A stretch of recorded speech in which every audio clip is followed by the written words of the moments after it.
The production of this program is made possible thanks to the support of the following and viewers like you. British Columbia is a wonderful jurisdiction to start a business. Small businesses benefit from a number of programs that get the wheels turning, says Brad Liski of Tru Earth. The company is addressing the environmental impact of 30 billion loads of laundry annually around the world. We founded the company out of a desire to change the world, and Tru Earth is doing that one laundry load at a time, says Liski. The co-founder says, I've started 26 companies, and Tru Earth is the first one that wakes me up in the morning excited to make a difference.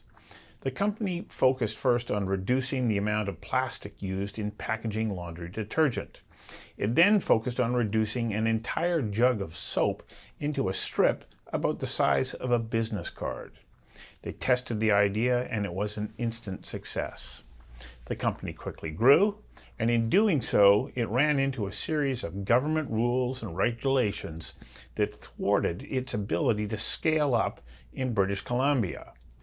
We've had to move much of our manufacturing to other provinces as a result, says Liski, something that we didn't want to do, but the economics of growing in BC worked against the company. I invited Brad Liski of Tru Earth to join me for a conversation that matters about a path forward that will support mid-market companies to grow, prosper, and stay in British Columbia. Brad, welcome. Thanks for having me. First of all, let's talk a little bit about the genesis of the idea of creating what, in essence, is a disruptive product in the laundry sector. Yeah. So Tru Earth actually took to market a product that was invented by someone else even a decade before we went to market, but it just didn't have the story wrapped around it well. People didn't understand it and didn't really get what it was and did it work. So when we leaned in on this, and as you stated, it became something that just hit the right time to the right people. You know, we launched the product, and within a month, we had more people than we ever could imagine subscribing to a product that they've never heard of before, from a company they've never heard of before. And that was one of those indicators that, okay, we might have something. Leaning into it, and 6 years later, we're now customers in 80 countries and one of the fastest growing companies in the country. When you started, you were like micro-small. Micro-small, non-existent. Revenue was $0. And in British Columbia, if you have net income or profit under $600,000, we're a pretty generous tax environment. Absolutely, yeah. But then you cross that threshold. Yeah. And that's just the beginning. What become challenges to then make scaling up seem appropriate to do in British Columbia. Yeah, so I think it's even beyond the tax side of things. It's programming, it's grants, it's incentives, it's understanding what it means to be truly an exporter at mid-market. It's very different than a small business where you're going to your garage and packaging it up and dropping it off at UPS or Canada Post, where you need to set up the proper infrastructure, the proper compliance requirements, etc., for true export success. And BC, as much as they were fantastic as far as the provinces for our ability to export certain categories, we really wasn't set up for consumer packaged goods in the cleaning industry. So what was the first challenge that you were presented with that you went, okay, we have to find another way to do this, otherwise it's not going to work? Yeah, I think labor was one of the big ones. So our ability to grab labor at scale was difficult. Are you referring to just the labor market itself? Yeah, the labor market itself, more than a provincial influence or governmental influence. Just the manufacturing labor in BC is harder to deal with in Ontario. There's just more of it available. And when we grew fast, we were in the pandemic, where labor was even hard to find. This dishwashing, became, a $70,000 paying job. It's hard to manufacture a product at that kind of rate. But then another part of what we do is we employ a big chunk of our business is our production is done with community living staff. So we have the ability, thankfully, in our production process to be able to use people with mental or physical disabilities. And there's no grants or subsidies in BC to help us with that. We do it anyway. We're proud to say that 25% of our workforce is that workforce, and we did it because it's the right thing. But when you get into scale and mass growth, having some form of subsidy or some form of help to understand that, yeah, the productivity is down, and we get that. We accept it. That's part of it. But when I now have to produce at mass, we have to take a look at that, where this is a simple fix that we can really lean into. What would that fix look like? Any type of subsidy or incentive to bring in the most vulnerable staffings that are available. There are over 1 million people, adults, that we could hire to grow this side of the business that are without work. But their businesses, like ours, have no incentive to do that other than looking in the mirror. That's the only incentive, right? You look in the mirror, it's the right thing to do. We start understanding that this subset of the staffing in BC actually they're very, very loyal, they're very, very hardworking, but it takes a business a while to really get that beginning, to experience it. So when I did this, I did the same thing in Saskatchewan in a business about 15, 20 years ago. We were getting subsidies at the beginning. So it helped us justify it to a board, to shareholders. I'm doing this because, right or wrong, it pays for itself and we didn't lose anything. Now we do it because we want to, not because there's any incentive to do it. So I understand how a company doesn't do it, because if you don't have that, we're a social venture. If you don't have that social venture pressure, then you may not do it because you can just hire someone else. So would that subsidy be something that the provincial government can then make available? Yes. And would they do it just maybe even as easily through tax relief back to the company? Yeah, it could be tax relief or it could be subsidies. Yeah, or incentives, just short-term incentives. But there doesn't seem to be an appetite for that. There does not seem to be an appetite for it that I'm aware of. I don't think people knew what Saskatchewan was doing, and I don't even know whether they still do it. So that, to be completely transparent, they may have had to not do that program either. But that was something that when we did Recycle Regina back then, when recycling wasn't a thing, it was a big part of our business. 80% of our workforce then was through the program. And when programs like that aren't available, I mean, just to be cold hard facts about the business reality, you have to justify how much money it's costing you to produce your product. And when you can't get that relief, well, then you make a decision to do something else. Correct. Yeah, you make there's a number of factors that kind of push a mid-market manufacturer to make the decisions to do other things, but that would be one of them. But at the end of the day, you're absolutely right. If we can't get the product at the cost that the market can handle, then you have to look at is there another province? And right now with the trade war, and we are in a trade war, what country can actually help us? The production of this program is made possible thanks to the support of the following and viewers like you. So let's talk about the imposition of the tariffs by the United States on Canada. How is that impacting your business? It's adding instability more than anything. The good news is we're covered by the USMCA, so there was no impact whatsoever in our P&L. But there was impact in our customers' belief system. So customers, because 80% of our revenue comes through the United States, they were thinking that the price is going to go up on shelf. So they would try something else, or they were hesitant on some of our major retailers, maybe hesitant on loading up inventory. Just in case. Just in case this tariff came through and we have to push it through the shelf and they got to replace us. So it really stalled the business, even though there is absolutely zero tariff. It was just the threat of a tariff added the instability. Wow. Yeah. You have expanded your manufacturing, as I mentioned in the intro, to other provinces. Correct. Where are you operating now? Ontario is where it's really starting to grow, and we had to move a couple more shifts, unfortunately, recently, from BC to Ontario. And the primary reason for doing that?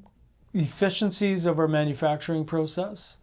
having more labor. We had different products in different places, but the biggest one was kind of the impact on BC. We had more of a lab, and that's where shred kind of became a problem, in that I had my lab separate from my main manufacturing, and we'd do some things inside the lab that would manufacture here.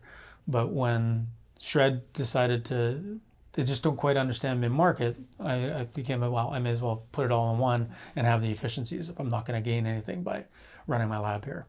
So what's the difference then with the relationship to shred? Yeah. Which, let's explain that to viewers, what it is, Yep. and why it matters in BC versus Ontario. Yeah. So shred is a federal program for scientific research and experimental development, and basically funding for when you're trying to innovate and it fails, and you make a mistake and you're trying to solve a problem and you're digging down deep and you're really trying to make something work again or work for you.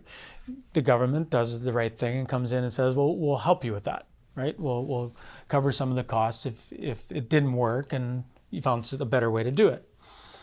And it works really well, and it was working really well for us as a small business, because I was on the shop floor helping work it out. And then as we grew, I still was on the shop floor, but literally in conversations with auditors, they were like, well, the CEO of a mid-market firm can't possibly be on the shop floor, so you're not shreddable anymore.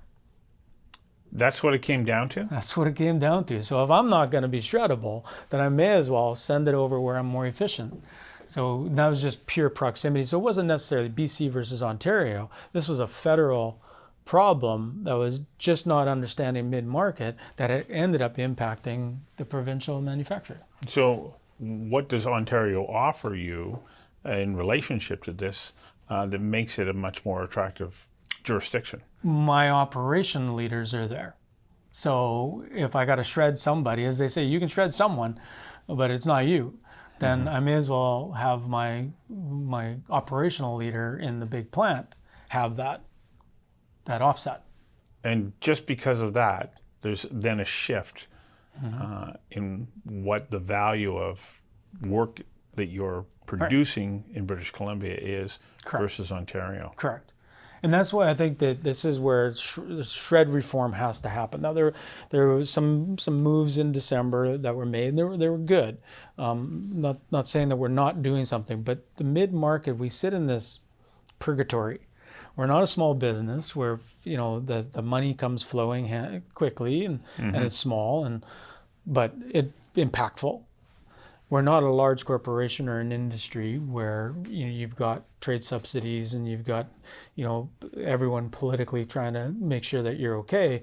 We're in this mid-market where 20% growth year over year may be 20 million, where 2% on $1 billion company is also 20 million, right? So it becomes, but to be able to do 20% growth at mid-market, we don't get the understanding. So shred still is trying to figure out, or where my belief system is, they don't understand what a mid-market organizational structure looks like. Like that was only one instance. The other instance was our competitors are Procter & Gamble, Unilever, Church & Dwight, Darden billion-dollar corporations. Yeah.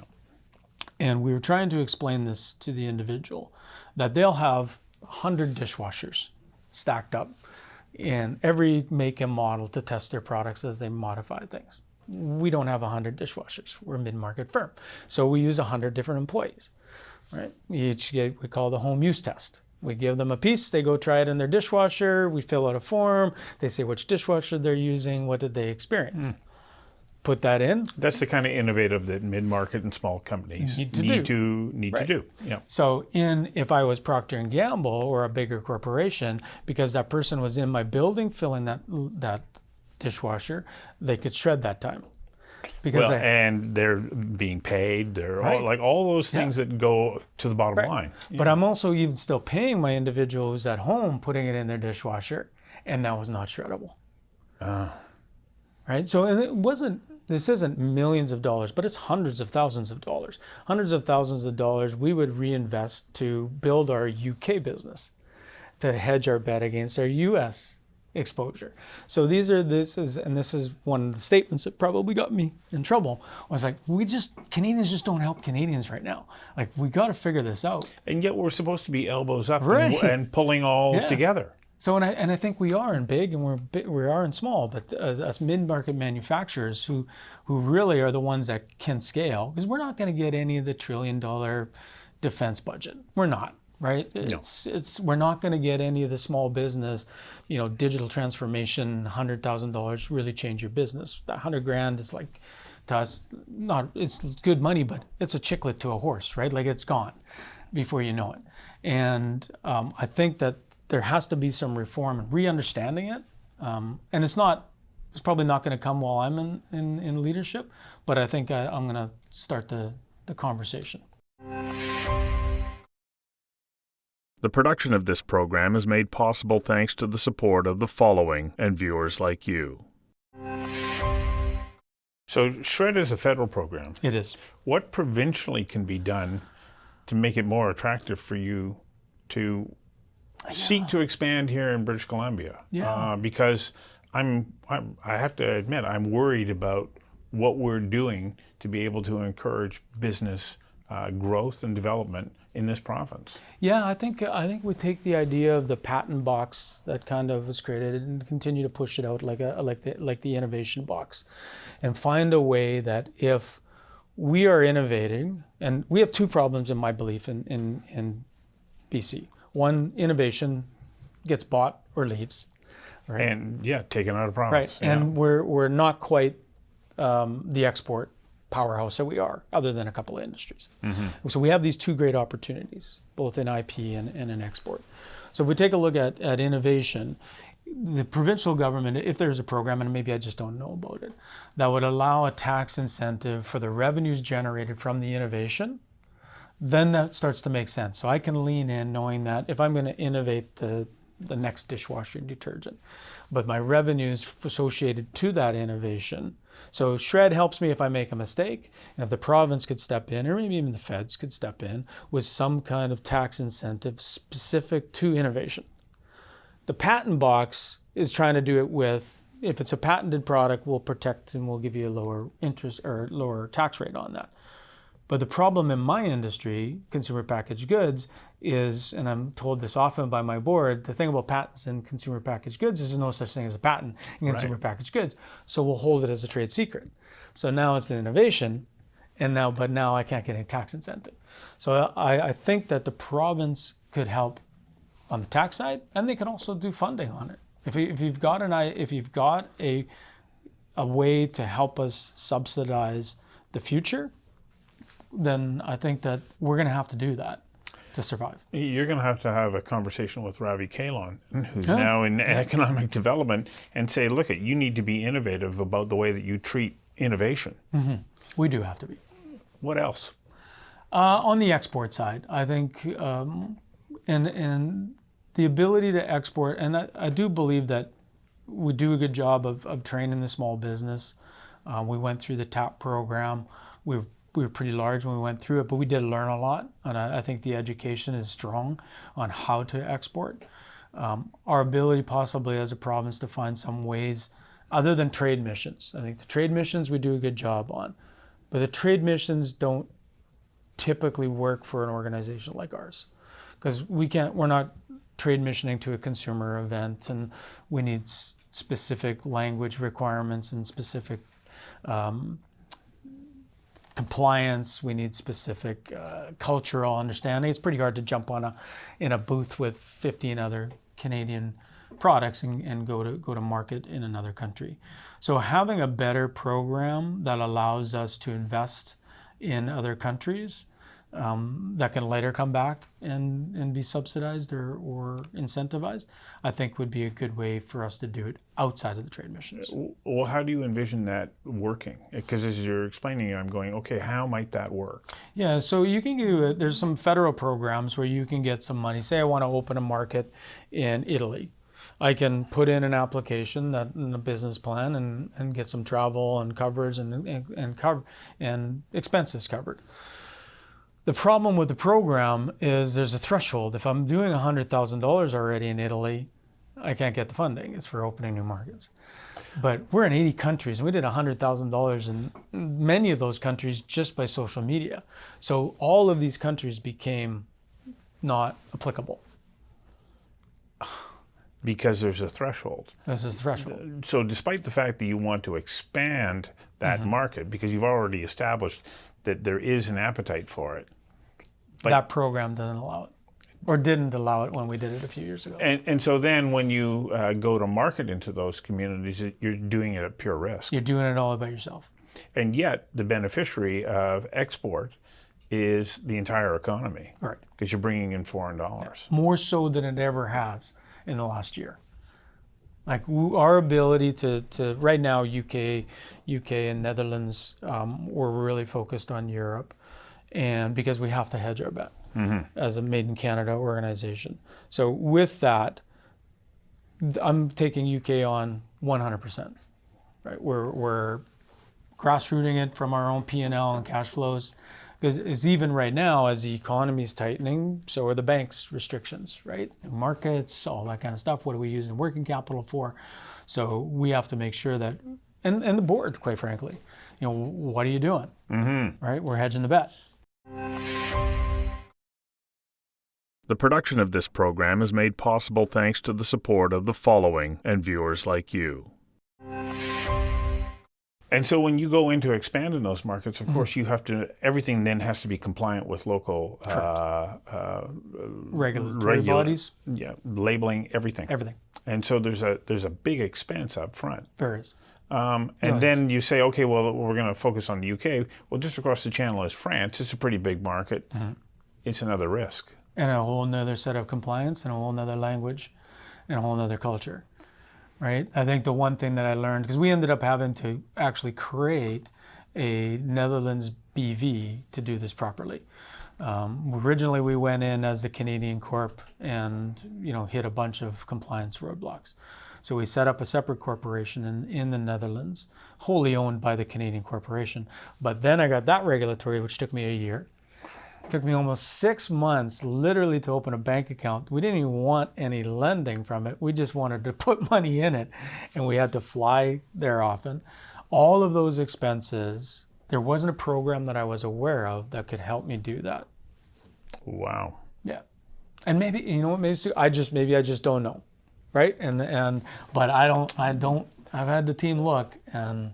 But here's where trade missions or foreign investment initiatives by both provincial and federal governments can play a big difference. They can, yeah. And I think this is the issue, is that the mid-market, I still kind of hang my hat on this, just gets lost in it. The small business is really represented well. Well, I want you to stay and thrive in British Columbia. So do we. Yeah. That's our head office, right? It's a global corporation with a head office here.